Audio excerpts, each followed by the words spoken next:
जय हिंद दोस्तों, star tutorial YouTube channel में आप सभी का स्वागत है। आज मैं गति और वेग पढ़ाऊंगा, जिसको मैं थ्योरी और बेसिक तरीक़ा से समझाऊंगा। दूरी किसी खास समय में चले गए पथ की कुल लंबाई को दूरी कहते हैं। दूरी क्या है? दूरी एक अदिश राशि है। दूरी अदिश राशि है।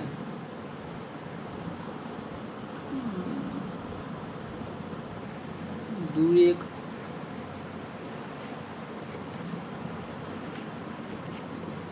अदिश राशि है। दूरी एक अदिश राशि है। इसका एसआई मात्रक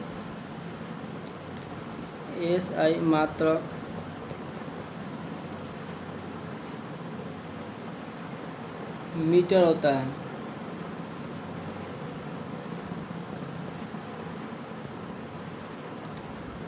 दूरी एक अदिश राशि है। दूरी का एसआई मात्रक मीटर होता है।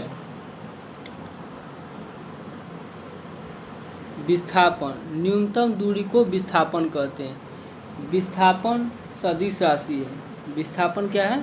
सदिश राशि है। विस्थापन सदिश है। विस्थापन का एसआई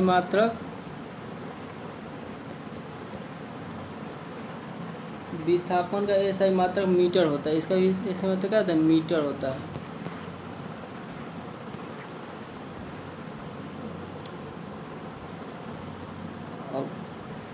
विस्थापन सदिश राशि और विस्थापन का एसआई मात्रक मीटर होता है। अब देखिए, विस्थापन और दूरी में अंतर क्या है।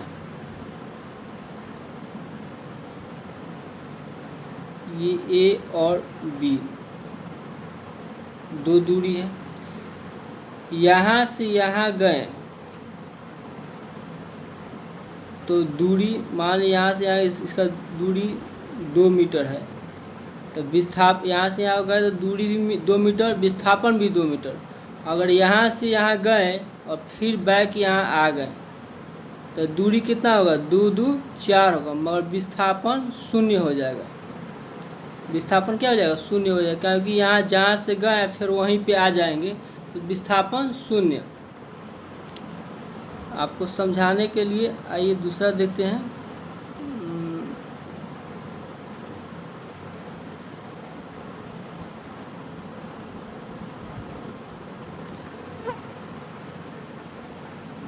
ये सर्कल है। यहाँ से यहाँ तक गए और फिर यहाँ पर आ जाएंगे तो विस्थापन यहाँ पे क्या हो जाएगा? शून्य हो जाएगा। विस्थापन शून्य हो जाएगा, मगर दूरी कुछ ना कुछ होगा। जैसे दूरी मान के चलिए वृत्त हो गया, तो वृत्त की परिधि क्या होता है? 2πr। वृत्त की परिधि 2π, तो दूरी 2πr हो जाएगा, और मगर विस्थापन क्या होगा? शून्य हो जाएगा। तो जहाँ से चले फिर वहीं पर आ जाएंगे तो विस्थापन शून्य हो जाता है।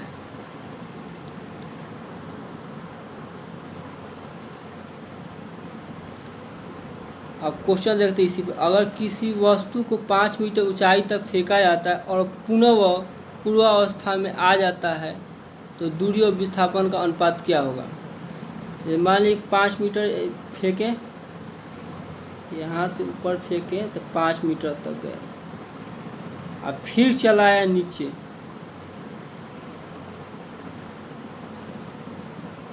इस कंडीशन में दूरी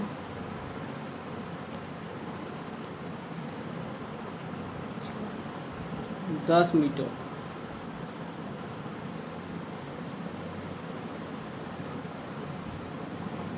विस्थापन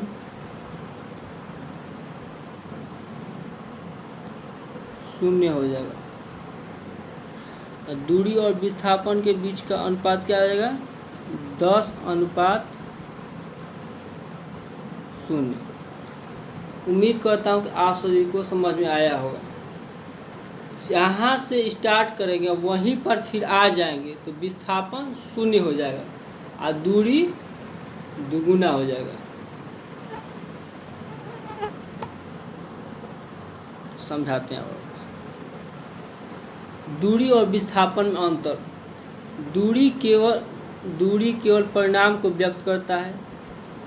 दूरी सदैव धनात्मक शून्य होता है। दूरी क्या है? अदिश राशि है। विस्थापन परिणाम और दिशा दोनों होता है। विस्थापन धनात्मक, ऋणात्मक और शून्य भी हो सकता है। यह सदिश राशि है। अब देखिए ये दूरी ए और बी है। देखिए दूरी शून्य क्यों नहीं हो सकता? दूरी कुछ ना कुछ चलिएगा, यहाँ से यहाँ तक, यहाँ से यहाँ तक चलिएगा तो कुछ ना कुछ तो दूरी होगा, तो दूरी होगा। और नहीं चलिएगा तो शून्य होगा, ऋणात्मक नहीं होता है।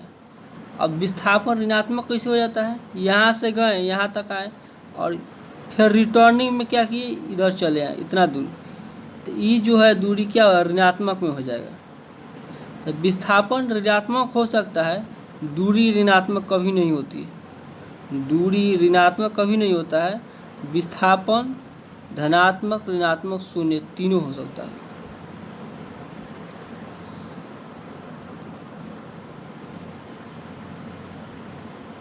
चाल, एकांक समय में तय की गई दूरी को चाल कहते हैं। चाल बराबर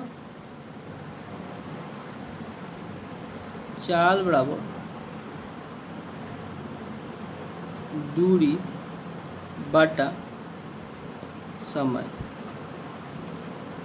चाल बराबर दूरी बटा समय। एएसआई मात्रक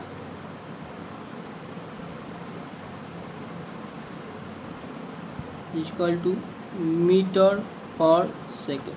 क्योंकि दूरी को मीटर मापते हैं, समय को सेकेंड में मापते हैं, इसलिए मीटर पर एएसआई मात्रक। यह अदिश राशि है। चाल क्या है? अदिश राशि है। चाल अदिश राशि है।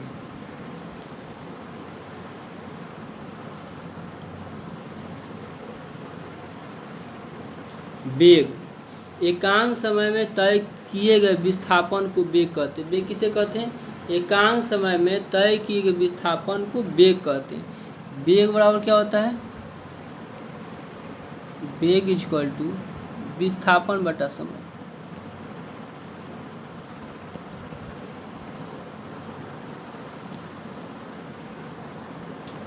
बटा समय।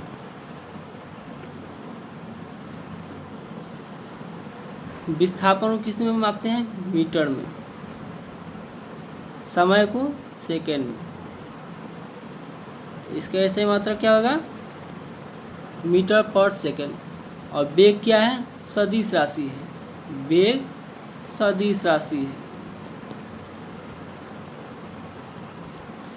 और इसका बीमा क्या हो जाएगा? m0L_t-1 इसका बीमा हो जाएगा। चलते हैं। त्वरण, वेग में परिवर्तन की दर को त्वरण कहते हैं। त्वरण किसे कहते हैं? वेग में परिवर्तन की दर को त्वरण कहते हैं।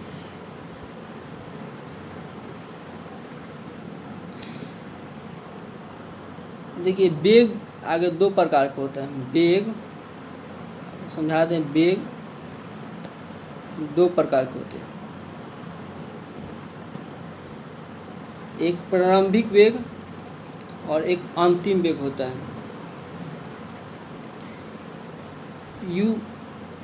u से हम प्रारंभिक वेग इसको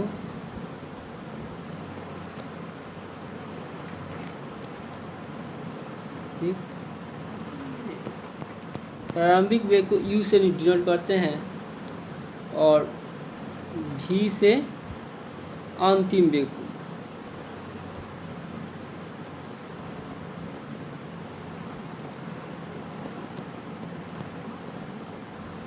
वेग कितने प्रकार के? वेग दो प्रकार के, प्रारंभिक वेग और अंतिम वेग। प्रारंभिक वेग को u से, अंतिम वेग को v से डिनोट करते हैं।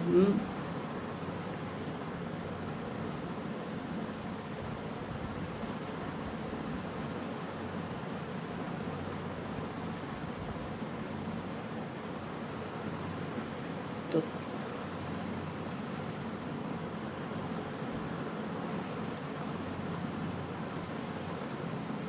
त्वरण इज इक्वल टू वेग में परिवर्तन, वेग में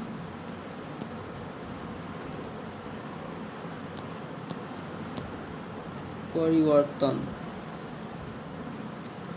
बटा समय। वेग में परिवर्तन मतलब v minus you by T, अंतिम वेग माइनस प्रारंभिक वेग बटा समय। इसका मात्रक क्या हो जाएगा, ऐसा ही मात्रक मीटर पर सेकेंड स्क्वायर, बीमा m0L/t-2।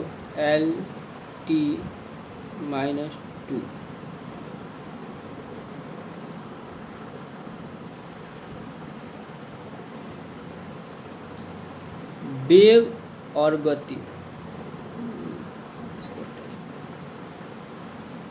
वेग एक समान होने पर त्वरण का मान 0 होगा। वेग एक समान होने पर त्वरण का मान क्या होगा, 0 होगा। जैसे 10 मीटर पर सेकंड की चाल से चल रहे हैं, तो यहाँ से यहाँ आए 2 सेकंड में भी 10 मीटर पर सेकंड का ही चाल है। अगला 2 सेकंड तक भी 10 मीटर पर सेकंड की ही से चाल है। तो क्या होगा, 10 माइनस 10, प्रारंभिक वेग भी 10, अंतिम वेग भी 10 और समय 2 सेकंड, तो क्या हो जाएगा 0/2, इसलिए 0। तो इसीलिए कहा जाता है वेग एक समान है। अभी भी 10 मीटर पर सेकंड के हिसाब से चल रहे हैं, 2 सेकंड बाद भी 10 मीटर पर सेकंड के हिसाब से चल रहे हैं, फिर 2 सेकंड के बाद भी 10 मीटर पर सेकंड के हिसाब से चल रहे हैं। इसमें u भी 10 है, अंतिम वेग भी 10 मीटर पर सेकंड है, प्रारंभिक वेग भी 10 मीटर पर सेकंड है। तो 10 माइनस 10 0 हो जाएगा, 0/2 इक्वल टू 0।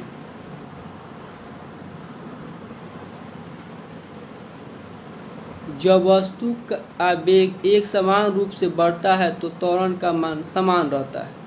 जैसे 2 मीटर पर सेकंड के साथ चल रहे हैं, फिर अगला 4 मीटर पर सेकंड के हिसाब से, फिर आगे 6 मीटर पर सेकंड के हिसाब से, ये 2 सेकंड बाद, ये भी 2 सेकंड बाद, तो क्या हो जाएगा, इसमें त्वरण क्या होगा, 4 माइनस 2/2 इक्वल टू 1 मीटर पर सेकेंड स्क्वायर। तो त्वरण क्या है, जब वस्तु एक समान रूप से बढ़ रही है तो त्वरण का मान समान रहता है, और एक समान रूप से बढ़ती है तो बढ़ेगा, और एक समान रूप से वेग बढ़ता है, एक समान रूप से वेग बढ़ रहा है, एक समान रूप से क्या वेग बढ़ रहा है ना, 2 मीटर 4 मीटर 6 मीटर एक समान रूप से वेग बढ़ेगा तो त्वरण का मान भी बढ़ेगा। और एक समान यहाँ पे क्या हो जाएगा, 6 माइनस 2/2 क्या हो जाएगा, 6 में 4 जाएगा, यहाँ पे 6 u प्रारंभिक वेग 4, अंतिम वेग 6 में 4 जगह 2, तो 2/2। यहाँ पे भी क्या 1 मीटर पर सेकेंड स्क्वायर। तो वेग एक समान है, जब एक समान बढ़ रहा है तो त्वरण का मान एक समान है, 1 मीटर पर सेकेंड स्क्वायर 1 मीटर पर सेकेंड है। तो जब वस्तु एक समान वेग से बढ़ रहा है, 2 मीटर पर सेकेंड 4 मीटर पर सेकेंड 6 मीटर 2 मीटर का पर सेकेंड के हिसाब से बढ़ रही है, तो यहाँ पे क्या अंतिम वेग माइनस प्रारंभिक वेग, 4 में से 2 गया तो 2 माइनस 2 1 मीटर पर सेकेंड स्क्वायर, यहाँ भी 1 मीटर पर सेकेंड स्क्वायर। ऋणात्मक त्वरण को मंदन कहते हैं। जब त्वरण का मान निगेटिव है उसको मंदन कहते हैं। मंदन को लिखने के लिए ऋणात्मक चिन्ह का प्रयोग नहीं करेंगे, माइनस में ए नहीं लिखेंगे, ए का मान जो भी आएगा तो माइनस में नहीं लिखेंगे हमेशा, और ऋणात्मक त्वरण को माइनस से डिनोट नहीं करेंगे। ठीक है, अब देखिए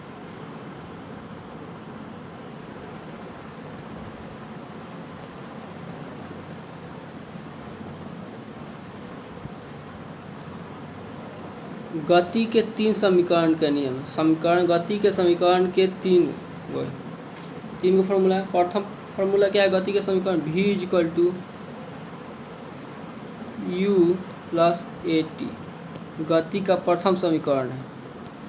गति का प्रथम समीकरण v equal to u plus a t. दूसरा समीकरण क्या है? s equal to u t plus half a t square. ये गति का दूसरा समीकरण है। गति का तीसरा समीकरण v square equal to u square plus 2as। ये गति का तीसरा समीकरण है। गति के 3 समीकरण है। कौन कौन? पहला v equal to u plus a t, दूसरा s equal to u two plus half a t square, v square equal to u square plus 2as। गति के कितने समीकरण हैं? 3। उम्मीद करता हूँ कि यह वीडियो अच्छा लगा होगा। अगर ये वीडियो अच्छा लगे तो लाइक, सब्सक्राइब, शेयर जरूर कीजिए। जय हिंद।